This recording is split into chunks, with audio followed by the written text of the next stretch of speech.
रहे थे? जम्मू से श्रीनगर की तरफ ही जा रहे थे जी। और सर इनिशियल स्टेज में पुलिस को इनपुट्स थे इसके, ये नाके पे रोके गए, क्या किस तरह से इनके साथ पुलिस आई को कांटेक्ट हुआ? इनपुट्स नहीं थे, ये अलर्ट क्यूआरटीज थी, जो हाईवे क्यूआरटीज जो होती है हमारी, सर उन्होंने सस्पिशियस मूवमेंट को स्पॉट किया, फिर फॉलो किया और सिदरा नाके पे जब इनको चैलेंज किया गया तो इन्होंने हम पे फायर किया। किस तंजीम से ये आतंक? तंजीम अभी नहीं बताया जा सकता, हमें तंजीम का अंदाज़ा नहीं है।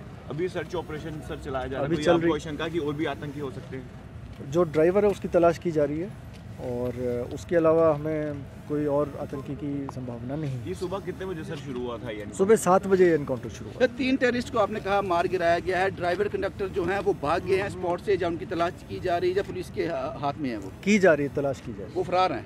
फरार है। इनपुट्स जेनरिक थे। आज जब सुबह एक ट्रक की सस्पिशियस मूवमेंट दिखी, हमने उसको फॉलो किया, जो क्यूआरटी ने उसको फॉलो किया और फॉलो करने के बाद सिदरा नाके पे इसको जब रोका गया तो ड्राइवर जो है उतर के नेचर्स कॉल के बहाने वो भाग खड़ा हुआ।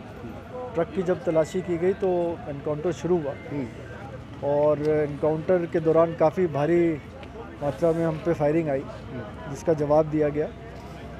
सभी टेररिस्ट जो अंदर थे उनको न्यूट्रलाइज कर दिया गया है, उस पर जो आग लगी थी उसको बुझाया जा रहा है और जल्दी ही हम आपको आतंकियों की एग्जैक्ट जो संख्या है वो हम बता सकते हैं। जम्मू शहर के सिदरा इलाके में आज सुबह अस्करियत पसंदों, फौज, पुलिस, पैरामिलिट्री फोर्सेस के दरमियान तसादुम आराई शुरू हुई, जहां पुलिस के मुताबिक 3 अस्करियत पसंदों को हलाक किया गया और अब जम्मू शहर खास में हिफाजत के सख्त तरीन इंतजाम किए गए हैं।